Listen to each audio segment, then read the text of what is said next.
Municipal పరిధిలోని housing board కాలనీలో నిన్న రాత్రి కురిసిన భారీ వర్షాలకు మున్సిపల్ సిబ్బంది తక్షణ చర్యలు చేపట్టారు. జమ్మికుంట 6వ వార్డు హౌసింగ్ బోర్డు కాలనీలో నిన్న రాత్రి కురిసిన భారీ వర్షం తక్షణమే మున్సిపల్ కమిషనర్ దృష్టికి తీసుకెళ్లగా వారు మున్సిపల్ సిబ్బందికి తెలియజేసి ఎక్కడెక్కడ ఇబ్బంది ఉందో ప్రతి ఒక్క గల్లీకి తిరిగి ప్రతి ఒక్క వరద కాలువలో అడ్డుకున్న చెత్తను జేసీబీతో తీపించి ఎవరికి ఎలాంటి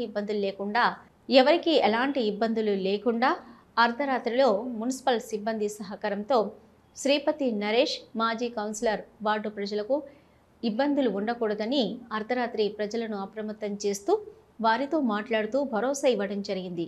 ప్రజలకు ఏ కష్టం వచ్చినా తాను అందుబాటులో ఉండి వారి కష్టాలను తీరుస్తూ కాలనీ వాసులకు మంచి చేస్తూ చేదోడుగా ఎల్లవేళలా తోడుగా ఉంటానని ప్రజలకు హామీ ఇచ్చారు.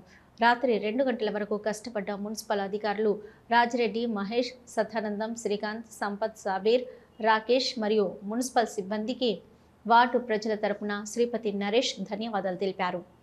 ప్రాంతంలో జమ్మిగుండ్ల వచ్చిన భారీ వర్షానికి హౌసింగ్ బోర్డు కాలనీ మరి లోతట్టు ప్రాంతం బాగా వరద నీరు ఉద్రిక్తంగా ఉందని కమిషనర్ గారి దృష్టికి తీసుకెళ్లడంతోనే కమిషనర్ గారు వెంటనే మా మున్సిపల్ సిబ్బంది రాజిరెడ్డి సార్ను మరియు శానిటరీ ఇన్స్పెక్టర్ మహేష్ సార్ను మరి సదానందం గారిని మరి శ్రీకాంత్ గారిని మిగతా సిబ్బందిని మా జేసీబీతో సహా మరి ఇక్కడ కాలనీలో ఉన్న నసీరుద్దీన్ అన్న మేమంతా కలిసి రాయేష్, సాబీర్ మేమంతా ఇప్పుడు టైం 12 దాటొస్తుంది.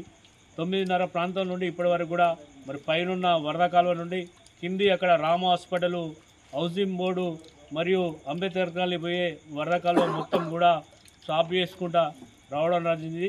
ప్రజలకు ఎలాంటి ఇబ్బంది ఉండద్దు, ప్రజలకు ఎలాంటి హాని జరగద్దనే ఉద్దేశంతో మరి ఇటు అధికార పార్టీ ప్రభుత్వం మరియు మున్సిపల్ సిబ్బంది కూడా మరి మేమందరం కూడా ప్రజలకు ఎప్పుడూ అండదండగా ఉంటామని చెప్పేసి కోరుతున్నాం.